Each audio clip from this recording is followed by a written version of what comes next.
सबका prime minister मुस्लिम कौम के ताल्लुक से जो बयान दिया है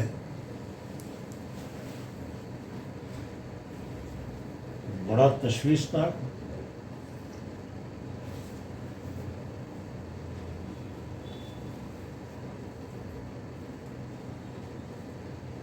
खौफनाक है। बदकिस्मती से कोई सियासी सेक्युलर पार्टी इसका जवाब देने, इसके खिलाफ कोई कार्रवाई करने के वास्ते तैयार नहीं है। कोर्ट में केस डालते, इलेक्शन कमीशन को लिखते, डिस्क्वालीफाई होता। इनको मालूम नहीं है क्या? डरते क्यों? कांग्रेस बीजेपी से डर क्यों रही है?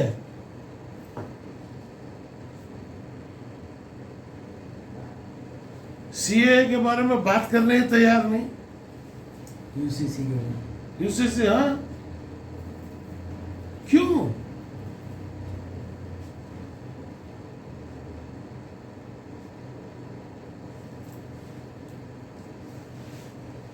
आज कर्नाटक के अंदर कम से कम 20 सीट जीत सकते थे। माहौल, हुकूमत अपने हाथ में है। सबसे पहले कैंडिडेट देते स्टेप को जिन्होंने बिगाड़ लिए।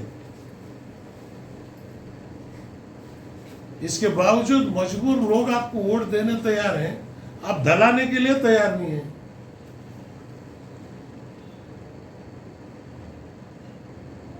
आपको परसेंटेज ऑफ पोलिंग बढ़ाना है,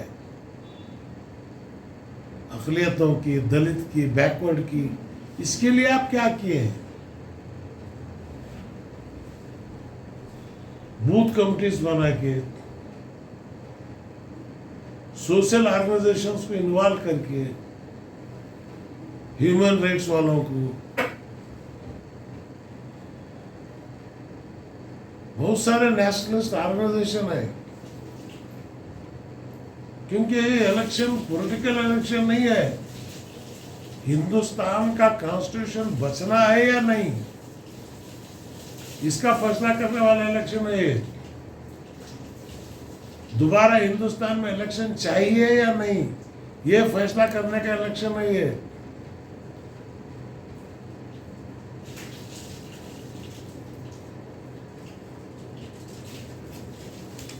तो इसलिए मुल्क में तो मैं जा नहीं सकता, लेकिन रियासत के अंदर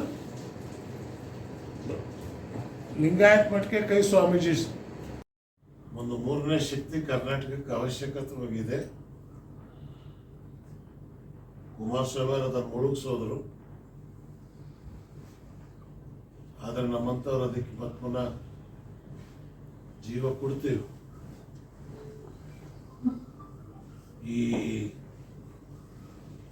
ಇದೇ 27ನೇ ತಾರೀಕಿಂದ 4ನೇ ತಾರೀಕು ತನಕ ಹೈದರಾಬಾದ್ ಕರ್ನಾಟಕ, ಬಾಂಬೆ ಕರ್ನಾಟಕದಲ್ಲಿ ಪ್ರವಾಸ ಮಾಡ್ತಾ ಇದ್ದೀನಿ. ದಿಂಗಳಾಶ್ವರ ಸ್ವಾಮಿಗಳು ಫಸ್ಟ್ ಟೈಮ್ ಒಬ್ಬರು ಮಠಾಧಿಪತಿಗಳು ಜಾತ್ಯತೀತ ವಿರುದ್ಧ ಹೋರಾಟ ಮಾಡಬೇಕು ಅಂತ ಹೊರಗೆ ಬಂದಿದ್ದಾರೆ. 29ನೇ ತಾರೀಕು ಅವರನ್ನು ಹುಬ್ಬಳ್ಳಿಯಲ್ಲಿ ನಾನು ಕಾಣ್ತಾ ಇದ್ದೀನಿ.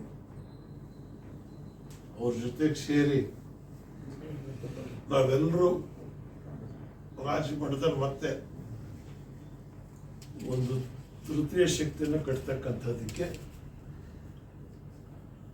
ಪ್ರಯತ್ನ ಪಡ್ತೀವಿ. ನಮಗೆ ಅದರಲ್ಲಿ ಸಫಲತೆ ಸಿಗತ್ತೆ ಅನ್ನೋ ವಿಶ್ವಾಸ ನನಗಿದೆ. ಪ್ರಧಾನಿಯವರು ಹೇಳಿರ್ತಕ್ಕಂಥ ಸರ್, ಈ ಕಾಂಗ್ರೆಸ್ ಅಧಿಕಾರಕ್ಕೆ ಬಂದರೆ ಆರ್ಥಿಕ ಮತ್ತು ಸಾಂಸ್ಥಿಕ ಸಮೀಕ್ಷೆಗಳನ್ನು ಮಾಡ್ತಾರೆ. ಸೊ ಆ ರೀತಿ ಮಾಡೋದ್ರ ಮೂಲಕ ನಿಮ್ಮ ಸಂಪತ್ತನ್ನು ಮರು ಹಂಚಿಕೆ ಮಾಡುವಂಥ ನಗರ ನಕ್ಸಲಿಸಮ್ನ ವಿಚಾರಧಾರೆಯನ್ನು ಕಾಂಗ್ರೆಸ್ ನಾಯಕರು ಪ್ರತಿಪಾದನೆ ಮಾಡುತ್ತಿದ್ದಾರೆ ಅಂತೇಳಿ ಆರೋಪ ಮಾಡಿದ್ದಾರೆ. ಮೋದಿ ಅವರಿಗೆ ಸಬ್ಕಾ ಸಾಥ್ ಸಬ್ಕಾ ವಿಕಾಸ್ ಅದರ ಅರ್ಥ ಏನು? ಆರ್ಥಿಕ ಪರಿಸ್ಥಿತಿ ಹೇಗಿದೆ ಅಂತೇಳಿ ಸುಪ್ರೀಂ ಕೋರ್ಟ್ ಹೇಳಿದ್ದೇನು? ನೀವು ರಿಸರ್ವೇಶನ್ ಯಾವ ಆಧಾರದ ಮೇಲೆ ಕೊಟ್ರಿ? ಆರ್ಥಿಕವಾಗಿ ಹಿಂದುಳಿದವ್ರಿಗೆ ಕೊಟ್ಟಿದ್ರು, ಜಾತಿ ಹಿಂದುಳಿದವ್ರಿಗೆ ಕೊಟ್ಟಿದ್ರು. ಆರ್ಥಿಕವಾಗಿ ಯಾವ ಸಮಾಜಗಳು ಇವತ್ತು ದಿವಸ ಹಿಂದುಳಿದಿದ್ದಾವೆ? ಬ್ಯಾಕ್ವರ್ಡ್ ಕ್ಲಾಸಸ್, ದಲಿತರು. ಅದಕ್ಕೆ ನೀವು ಇಂಥ ಜಾತಿ ಅಂತ ಯಾಕೆ ಹೇಳ್ತೀರಿ? ಬಿಜೆಪಿಯವರೇ ನೀವೇ ಹೇಳ್ತೀರಿ ಆರ್ಥಿಕವಾಗಿ ಯಾರು ಹಿಂದುಳಿದಿದ್ದಾರೋ ಅವ್ರಿಗೆ ಮಾಡಬೇಕು ಅಂತ. ಸೊ ಆರ್ಥಿಕವಾಗಿ ಹಿಂದುಳಿದಿರ್ಬೇಕಾದ್ರೆ ಸಮೀಕ್ಷೆ ಆಗಲೇಬೇಕಲ್ಲ. ಬಿಜೆಪಿ ಸಮೀಕ್ಷೆ ಮಾಡಲಿಲ್ಲ. ಸುಪ್ರೀಂ ಕೋರ್ಟ್ ಹೇಳಿರ್ತಕ್ಕಂಥದ್ದು ಆರ್ಥಿಕ ಸಮೀಕ್ಷೆ ಆಗಬೇಕು. ಎಸ್, ಆ ಆರ್ಥಿಕ ಸಮಸ್ಯೆ ಮೊನ್ನೆ ಕರ್ನಾಟಕದಲ್ಲೂ ಕೂಡ ಸಮೀಕ್ಷೆ ನಡೀತು. ಇದುವರೆಗೆ ಅದನ್ನ ಹೊರಗೆ ಬಿಟ್ಟಿಲ್ಲ ಅವರು, ಆರ್ಥಿಕವಾಗಿ ಹೇಗಿದ್ದಾರೆ ಅಂತ ಹೇಳಿ ಅಂತ. ಅಂದರೆ ಒಬ್ಬ ದೇಶದ ಪ್ರಧಾನಮಂತ್ರಿಯಾಗಿ ಬಿಜೆಪಿಯಲ್ಲಿ ಗೋವಿಂದಾಚಾರ್ಯರಿದ್ರು, ಹಿಂದೆ ಸುಬ್ರಹ್ಮಣ್ಯ ಸ್ವಾಮಿ ಇದ್ದಾರೆ, ಅವರೇನು ಹೇಳ್ತಾರೆ? Let us ask. ಈವನ್ ಬ್ರಾಹ್ಮಣರು ಆರ್ಥಿಕವಾಗಿ ಹಿಂದುಳಿದ್ರೆ ಅವ್ರಿಗೂ ರಿಸರ್ವೇಶನ್ ಕೊಡಬೇಕು ಅಂತ ಪ್ರತಿಪಾದನೆ ಮಾಡಿದವ್ರು ನಾವು. ಹ್ಯಾಕ್ ಸಾಚಾರ್ ಕಮಿಷನ್ ರಿಪೋರ್ಟ್ ಹೇಳುತ್ತೆ ದಲಿತರಿಗಿಂತಲೂ ಕೆಟ್ಟ ಪರಿಸ್ಥಿತಿ ಇದೆ ಅಲ್ಪಸಂಖ್ಯಾತರದ್ದು ಅಂತ. ಆದರೂ ನಾವು ಅದಕ್ಕೆ ಚಳವಳಿ ಮಾಡಲಿಲ್ಲ. ನಾವು ಸುಮ್ಮನೆ ಶಾಂತಿಯಿಂದ ನೆಮ್ಮದಿಯಿಂದ ಈ ದೇಶದಲ್ಲಿ ಶಾಂತಿ ನೆಲೆನಿರಲಿ ಅಂತೇಳಿ ಎಂತೆಂಥ ಕಾನೂನುಗಳು ಬಂದರೂ ಕೂಡ ನಾವು ತಲೆಬಾ ಹೋಗ್ತಾ ಇದ್ದೀವಿ.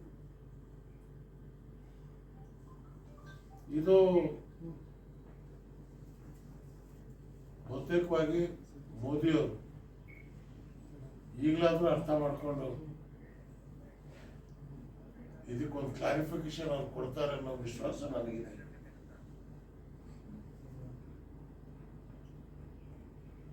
ಸಬ್ಕಾ ಸಾಥ್ ಸಬ್ಕಾ ವಿಕಾಸ್ ನೀವೇ ಹೇಳಿದ್ರಿ, ಎಲ್ಲಿದೆ ಸಬ್ಕಾ ವಿಕಾಸ್? ಯಾವ್ದಾದ್ರೂ ದೇಶದಲ್ಲಿ ಒಂದು ಜಾತಿಗೆ ಇನ್ನೊಬ್ರು ಜಾತಿ ಮಾಂಗಲ್ಯ ತೆಗೆದು ಕೊಡ್ತಾರೆ ಅನ್ನಕ್ಕಂಥದ್ದು ನೀವು ಊಹಿಸೋದಕ್ಕೆಲ್ಲಾದ್ರೂ ಸಾಧ್ಯವ? ಇದೇ ನಮ್ಮ ಮನಸ್ಸಿನ ನೋವಾಗಿತ್ತು. ಅದೇನೇ ಇರಲಿ, ಚುನಾವಣೆ ಶಾಂತಿಯುತವಾಗಿ ನಡೆಯುತ್ತೆ. ಮೋದಿ ಅವರಿಗೆ ಒಂದು ಹತಾಶೆ ಇದೆ, ಅವರೇ ಬರ್ತಾರೆ, ಆದ್ರೆ ಇಷ್ಟು ಮೆಜಾರಿಟಿ ಅವ್ರಿಗೆ ಬರ್ಲಿಕ್ಕಿಲ್ಲ. ಬೇರೆ ಪಕ್ಷದ ಬೆಂಬಲ ಪಡಿಬೇಕಾಗತ್ತೆ ಅವರು. ಅದೇನೇ ಇರಲಿ, ಇವತ್ತು ಅನ್ಎಂಪ್ಲಾಯ್ಮೆಂಟು, ಎಕನಾಮಿಕ್ಕು ಅಧೋಗತಿ ಹೋಗಿದೆ.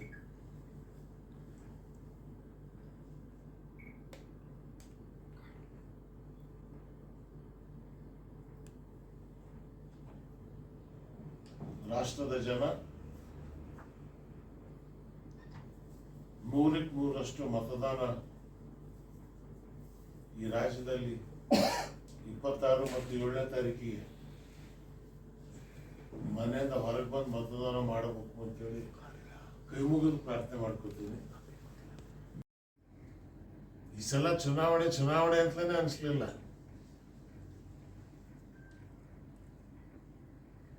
ಎಂಬತ್ತು ವರ್ಷದ ಮುದುಕ ಹೆಂಡತಿ ಸತ್ನ ಮದುವೆ ಆದಂಗೆ ಆಗಿದೆ. ಈಗ ಸಂಭ್ರಮನೂ ಇಲ್ಲ, ಬೀಗರ ಊಟನೂ ಇಲ್ಲ, ಔತಣ ಊಟನೂ ಇಲ್ಲ. ಸರ್, ನಿಮ್ಮ ಅನುಭವದಲ್ಲಿ ರಾಜ್ಯದಲ್ಲಿ ಎಷ್ಟು NDA ಬರ್ಬೋದು ಸರ್? ಮತ್ತೆ ಅದನ್ನು ಹೇಳಕ್ ಸಾಧ್ಯ ಇಲ್ಲ ಈಗ. ಬಟ್ ಕಾಂಗ್ರೆಸ್ ಇನ್ನೂ ಒಳ್ಳೆ ಪರ್ಫಾರ್ಮೆನ್ಸ್ ಮಾಡಬಹುದಾಗಿತ್ತು ಕರ್ನಾಟಕದಲ್ಲಿ, ಮಾಡಲಿಲ್ಲ ಅಂತ ನೋವಿದೆ ಅಷ್ಟೇ. ಅವರು ಎಲ್ಲವ್ರಿಗೆ ಬರೋ ಓಟ್ಗಳಿದಾವ, ಅದನ್ನೇ ಬಂಡವಾಳನೇ, ಅದು ಕೇರೆ ಮಾಡ್ತಾ ಇಲ್ಲ ಅವರು. ಈ ಅಲ್ಪಸಂಖ್ಯಾತರಾಗಲಿ, ದಲಿತರಾಗಲಿ, ಹಿಂದುಳಿದವರಾಗಲಿ ಅದಕ್ಕಷ್ಟು ಕೇರ್ ಮಾಡ್ತಾ ಇಲ್ಲ. ಹೆಂಗಿದ್ರು ನಮಗೆ ಬರ್ತವೆ. ಹಾಗಾಗಿ ಎಲ್ಲಿ ಪೋಲಿಂಗ್ ಕಡಿಮೆ ಆಗುತ್ತೋ ಅನ್ನೋ ಭಯ ಇದೆ ನನಗೆ.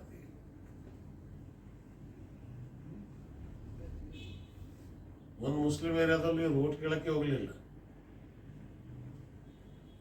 ಇನ್ನು ದುರ್ದೈವ ಹುಬ್ಳಿಯಲ್ಲಿ ಅದೊಂದು ದೊಡ್ಡ ಘಟನೆ ಆಯ್ತು. ಘಟನೆ ಆದ ತಕ್ಷಣ ಕೂಡಲೇ ಹೋಮ್ ಮಿನಿಸ್ಟರ್ ಅವ್ರು ಹೋಗ್ಬೇಕಾಗಿತ್ತು ಅಲ್ಲಿ. ಮತ್ತೊಂದು ಪಾಪ ಕಾಂಗ್ರೆಸ್ ಪಾರ್ಟಿ ಕಾರ್ಯಕರ್ತ, ನಾನು ಸದ್ಯದಲ್ಲಿ ಅವ್ರ ಮನೆಗೆ ಹೋಗ್ತಾ ಇದ್ದೇನೆ, ಹಿರೇಮಠ ಅವರು. ಹೆಣ್ಮಗಳು, ನನಗೂ 8 ಜನ ಹೆಣ್ಮಕ್ಳಿರೋ ತಂದೆ ನಾನು. ಈ ಘಟನೆ ಕಾಂಗ್ರೆಸ್ ಒಂದು ರೀತಿ ನಿರ್ಲಕ್ಷ್ಯ ವಹಿಸ್ತು ಅಂತೀರಾ? ನಿರ್ಲಕ್ಷ್ಯ ಅಂತಲ್ಲ, ಇವು ಕಾಂಗ್ರೆಸ್ನವ್ರು ಹೆದರ್ತಾರೆ ಎಲ್ಲದಕ್ಕೂ. ಇವ್ರು ಬರ್ಲಾರ್ದಕ್ಕೆ ಕೈ ಹಾಕಿ ಹೋಗಿ ಇದ್ದಿದ್ದನ್ನು ಕಳ್ಕೊತಾ ಇದ್ದಾರೆ. ಇವ್ರಿಗೆ ಬರ್ಲಾರ್ದಾರ ಒಟ್ಟು ಏನು ಪ್ರಯತ್ನ ಪಟ್ಟರು ಬರೋದೇ ಇಲ್ಲ. ನೀವು ಬರ್ದಿಟ್ಕೊಳ್ಳಿ, ಹೋದ ಸಲ ಅಸೆಂಬ್ಲಿ ಎಲೆಕ್ಷನಲ್ಲೂ ಇವರಿಗೆ ಅನುಭವ ಆಗಿದೆ. ಒಂದೇ ಒಂದು ಒಕ್ಕಲಿಗರು ಮಾತ್ರ ಹೋದ ಸಲ ಅಸೆಂಬ್ಲಿ ಎಲೆಕ್ಷನ್ ಕಾಂಗ್ರೆಸ್ಸಿಗೆ ಕೈ ಹಿಡಿದ್ರು. ಈ ಸರಿ ರಿಪೀಟ್ ಆಗ್ಬೋದು ಸರ್ ಅದು? ಹಾಗಾದ್ರೆ ಅನಿಸೋ chances are there. Guarantee scheme ಮಾಡಿದ್ರೆ ಗ್ಯಾರಂಟಿ ಸ್ಕೀಮ್ ಗ್ಯಾರಂಟಿ ಅವೆಲ್ಲ ನಡೆಯಲ್ಲ. ಜನ ತಗೊಂಡು ಈಗ ಕೊಟ್ಟರು ಮತ್ತು ಮುಂದೇನು ಅಂತೇಳಿ ಅಂತ ಅಡ್ವೊಕೇಟಿಗೆ ಫೀಸ್ ಕೊಟ್ಟಂಗೆ ಈ ವೋಟರ್ ಲಿಸ್ಟಿಗೆ ಈ ಪ್ರತಿ ಇರಂಗಿ ಕೊಡಲೇಬೇಕು. ಸೊ ಇದು ಇನ್ನೂ ಮಾಡ್ಬೋದಾಗಿತ್ತು, ಮಾಡಲಿಲ್ಲ ಅಷ್ಟೇ. ನಮಗೆ ನಿರಾಶೆ ಇರ್ತಕ್ಕಂಥದ್ದು. ಸರ್ಕಾರ ಇಟ್ಕೊಂಡು ಈ ಜನ ಮಂತ್ರಿ ಇಟ್ಕೊಂಡು ಕನಿಷ್ಠ ಆಗಲ್ಲ.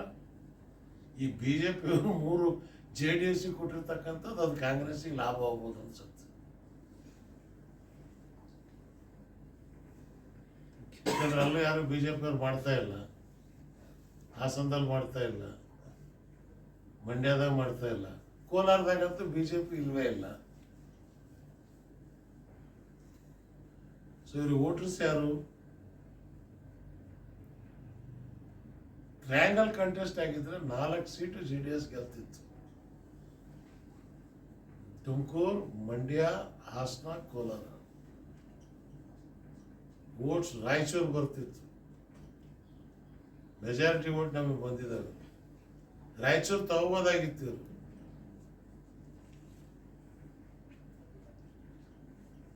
ಹೇಳ್ದೆಲ್ಲ JDS ಲೀಡರ್ಸ್ ಎಲ್ಲ ಕಾಂಟ್ಯಾಕ್ಟ್ ಮಾಡಿದ್ರೆ MLAs ಏನು ನಿಮ್ಮ ಜೊತೆ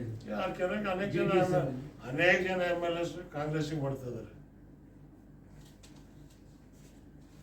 they are working for Congress. ಈ ರಿಸಲ್ಟ್ ಬರುತ್ತಲ್ಲ ನಿಮ್ಗೆ ಗೊತ್ತಾಗತ್ತೆ ನೋಡಿ. ಅನೇಕ ಜನರ ಸಂಪರ್ಕದಲ್ಲಿ ಇದ್ದೀನಿ ನಾನು.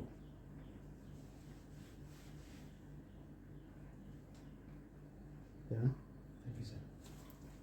S sir, thank you. Thank you.